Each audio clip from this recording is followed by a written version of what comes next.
To miał być tylko przelot. 7 dni przez Bułgarię z północy na południe do Grecji. Ale zamiast w dół pojechaliśmy do góry. Coś nas zatrzymało. I nie, to nie był tylko deszcz ani błoto. To, co miało być tylko przystankiem, stało się miejscem, którego nie chcieliśmy opuszczać. Poznajcie nasz bułgarski Bilogradzik.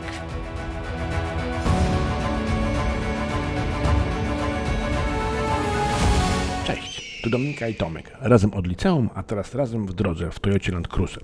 Po 20 latach w biurach zamieniliśmy korporacyjne życie na offroad, górskie szlaki i dziką przyrodę. W zeszłym roku spędziliśmy 3 miesiące włócząc się po Bałkanach i odkrywając ich mało znane, lecz piękne miejsca. Jedziemy w stronę Kaukazu. Tym samym subskrybujcie nasz kanał i ruszajcie z nami w nieznane. W niniejszym odcinku zapraszamy do północnej Bułgarii. Zaczęło się spokojnie. Przekroczyliśmy granicę promem przez Dunaj.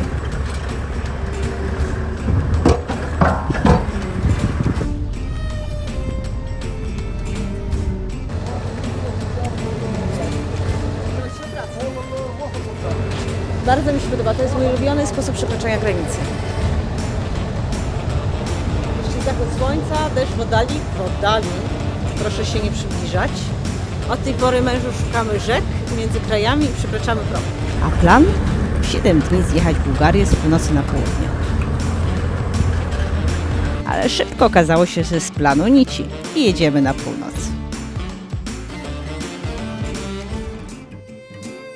Uciekając przed ulewnymi deszczami i potopieniami, które wystąpiły w 75% Bułgarii. Ale zacznijmy od początku. Po przekroczeniu Dunaju postanowiliśmy kontynuować wodną trasę i ruszyliśmy wzdłuż rzeki Iskar. To najdłuższa rzeka Bułgarii, płynąca w całości w jej granicach. Tworzy ona niesamowity wąwóz w górach Stara Planina. I tam na polecenie Antka i Ani z Lubię Moje Życie dotarliśmy do Eagle View.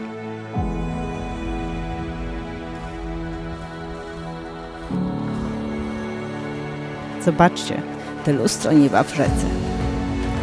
A potem była jaskinia, ale nie byle jaka. Prochodna, ma 68 milionów lat, a te dwa otwory w suficie wyglądają jak oczy. Wielkie, czujne, trochę jakby oceniające. Widzieliście oczy Boga? Tak jest nazywana ta formacja.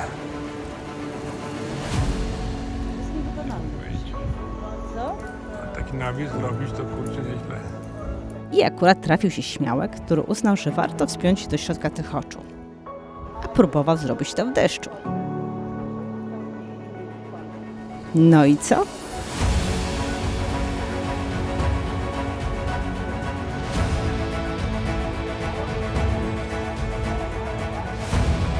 Siła wyższa nie była zachwycona. Gościu myślał, że dotyka boskości, a tu grawitacja zrobiła swoje. Spojrzeliśmy na siebie i pomyśleliśmy. Może lepiej nie drażnić góry.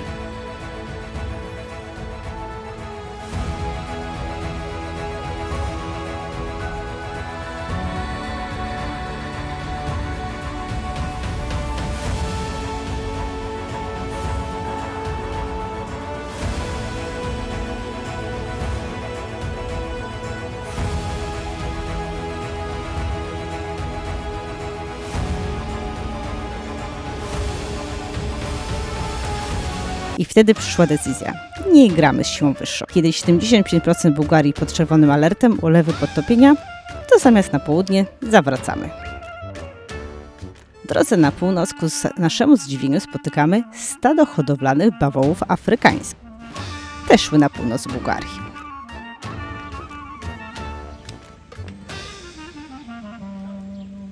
Jedyne suche miejsce na mapie – Bilogradzik.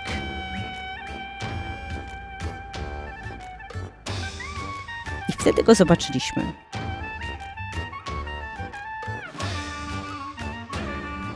Czerwone skały, cisza, zachód słońca.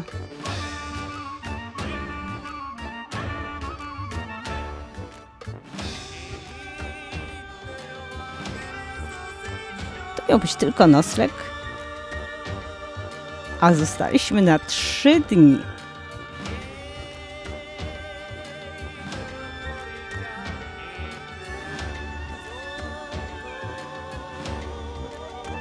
Wiedzieliśmy już, jak polubisz miejsce,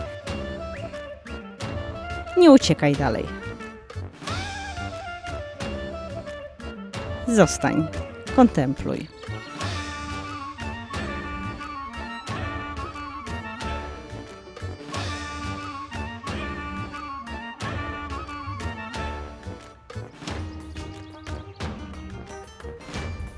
Zapraszam na obiadek, bakłażanik z pomidorkami, same zdrowości, bezmięsnych, mąż się ucieszy.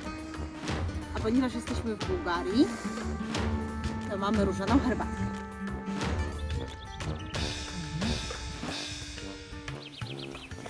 Jest tak pięknie, że po prostu jest bajka. Ten spot to jest 10 na 10. Wielogradcik można zwiedzać na różne sposoby. Odwiedzając starożytną twierdzę,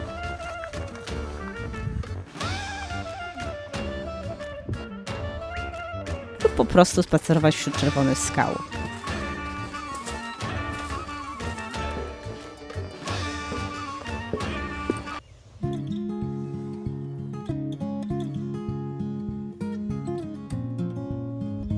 Drugiego dnia po spokojnej porannej kawie z Wielogradcika zrobiliśmy krótki wypad do jaskini Magura.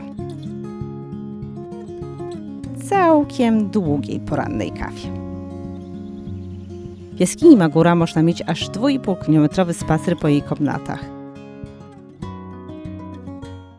Jesteśmy w Magura Cave, która powstała 15 milionów lat temu, a ludzie już tu zamieszkali od 12 000 lat, czyli to jest w epoce brązu.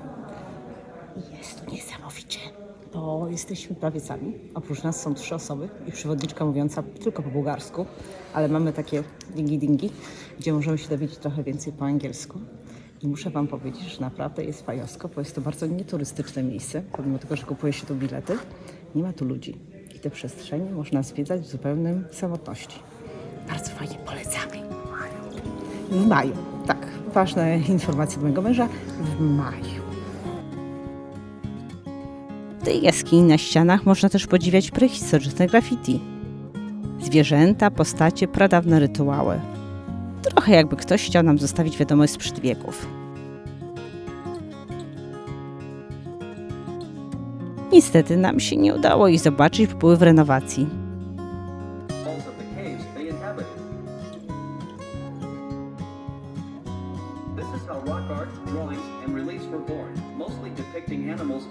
Mamy nadzieję, że Wam się uda, jak dotrzecie do Magury. Dziś mieszka tam 500 nietoperzy. Tak, liczyliśmy. No dobra, nie liczyliśmy, ale słuchajcie dobrze.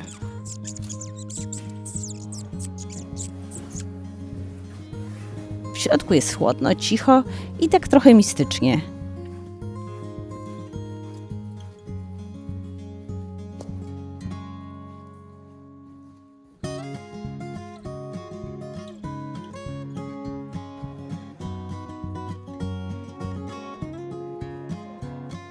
Czuję się trochę jak intruz, który wszedł do czegoś większego od siebie. I ten dziwny dreszczyk na plecach zostaje z nami.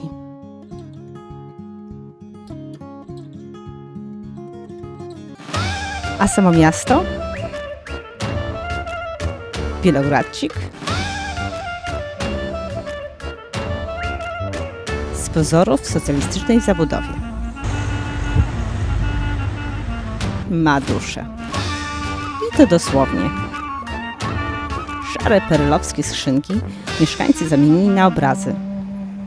Pozoru nic wielkiego. Ale jak się przypatrzysz uważnie, to nie możesz stąd wyjechać.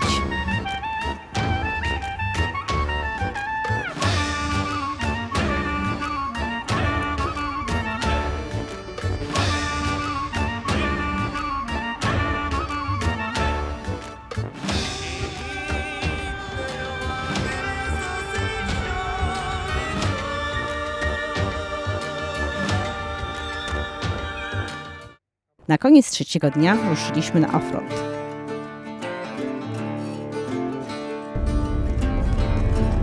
Trasa w zielonych górach Starej Planiny.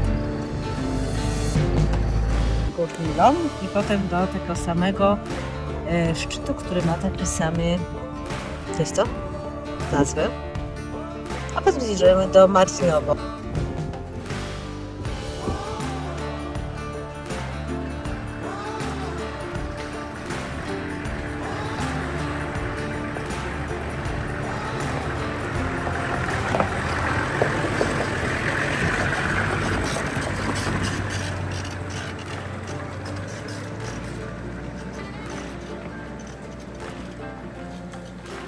Kochani, jesteśmy na szlaku, który polecili nam nasi subskrybenci. Piotr i Ania za progiem. Także dziękujemy bardzo.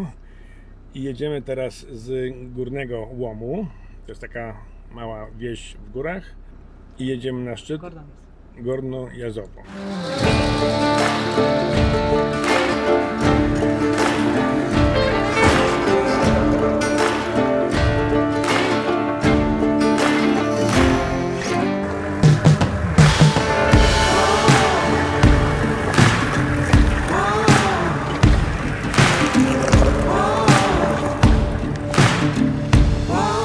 Muszę powiedzieć, że trasa przez ostatnie 2 dni trochę podeschła, bo nie padało, wcześniej były deszcze. Więc na szczęście jest sucha, bo jest dość pionowa i widać, że tutaj zbyt dużo samochodów nie jeździ. Ale pociesza nas ta myśl, że nie jedziemy tutaj pierwsi, że już tutaj byliście, kochani. Więc jesteśmy optymistycznie nastawieni, że damy radę. Piotr i Ania, pozdrawiamy gorąco. Rozumiemy, co to znaczy, że bierzecie premię za odcinki górskie, bo tutaj jest wesoło. Także dziękujemy bardzo za inspirację.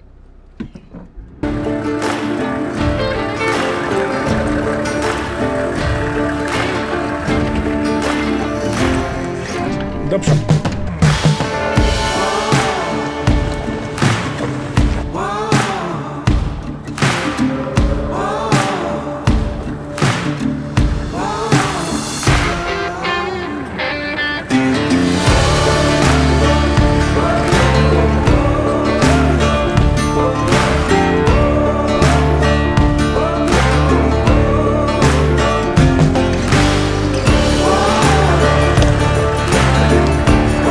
Zdobyliśmy 660 metrów nad poziomem morza i zobaczymy, co dalej. Już nie mogę się doczekać na te połoninki, o których mówił Piotr i Ania.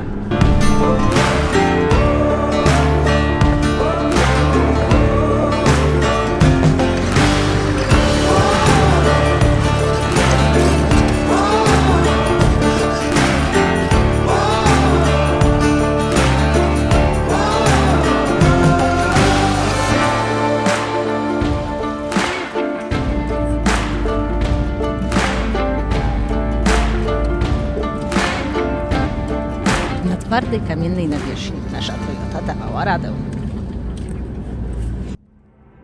Ale im wyżej, tym bardziej błoto wypierało szuter.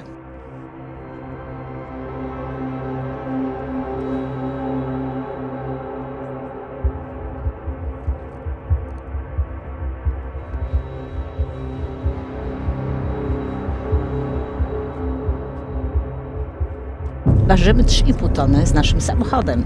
To nie jest waga piórkowa.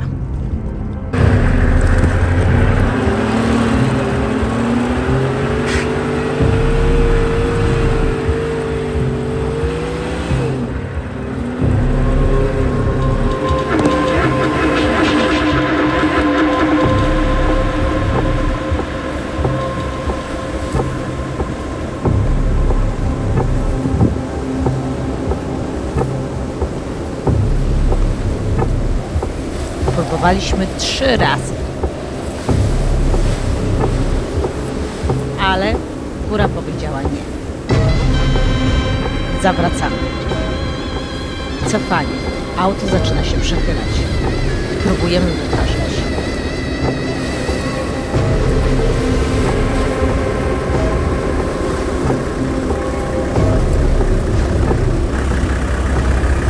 Idę. Teraz wejdę do samochodu O! i spróbuję go cofnąć. Nie, dobrze, czekaj, no tu jest dobrze. Nie musisz tak mocno skręcać, Tomek, wolniej, za ruchy. Oż, brawo, O! Tomek. Ręce mi się trzęsą. Samochód się nie przewrócił, wychodził oknem i zostało to nagrane oczywiście, bo jak zawsze w takich momentach nic nie nagrywa, ale byłeś bardzo dzielny. Podjazd niezaliczony. Za to zjazd zaliczony. Tutaj A nawracam, mało brakowało, bo nie był zaliczony. tutaj nawracam i jedziemy przodem.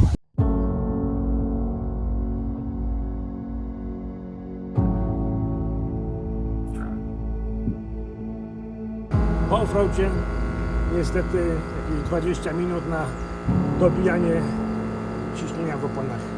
20 w totalu czy na jedno koło? No tak.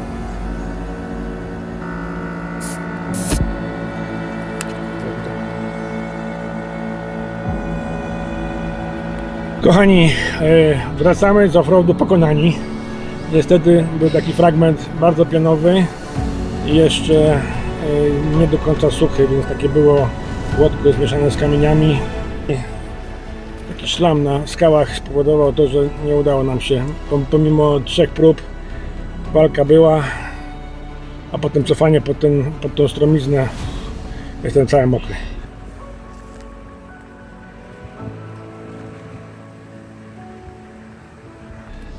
Ale się tak łatwo nie poddaliśmy, co prawda nie wyszło, no ale niestety jest za mokro i za stromo na taką Więc mokrą teraz, nawierzchnię. więc teraz już jedziemy stromo w dół, ale przodem. Jest to duża różnica, czy się jedzie w dół przodem, czy tyłem. Bo tyłem nie jest to przyjemne. Ale optymistycznie myśląc, każdy dzień słońca powoduje, że mamy większą szansę na te offroady, bo może wyschnie te łatwo. Myślę, że to bardziej jednak Grecja czeka. Bo to wygląda w miarę sucho, ale niestety błoto na tych kamieniach siedzi i obkleja opony. A my jeździmy na aptekach i przy samochodzie o naszej masie niestety, jak jest aż tak stromo jak tam było, no to nie daliśmy Masa rady. przykurcza 3,5 tony. Nawet te floki nie pomogły. Jedną skałkę pokonałem, ale na drugiej niestety poległem. Czyli wychodzenie przez okno, bo samochód zaczął Oczywiście Wrędać. nie zostało to oblicznione, Wrędać. ale mąż bardzo ładnie wyszedł przez okno. Żona robiła przechyły jak na łódkę. Wesoło było. Wizja już była, że samochód nam się malnie. A co się robi jak się ma nie? Trzeba wezwać traktor. I spać nawet nie można, bo jest krzywo. Ale mamy namiotnik. Winko na pocieszenie. Świętujemy, że wróciliśmy cało i zdrowo. A na pocieszenie, bo offroadzik nam niestety musieliśmy uznać jego wyższość.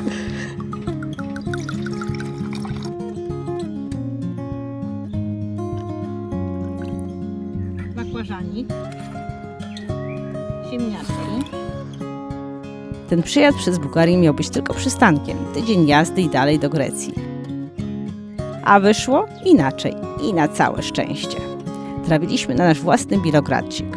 A wy macie takie swoje miejsca, gdzie wszystko zwalnia i nie chce się ruszać dalej? Dajcie znać w komentarzu, chętnie je poznamy. Może właśnie tam pojedziemy następnym razem. A tymczasem do zobaczenia za tydzień w kolejnym filmie z offroadu na szczyt Kom w Bułgarii.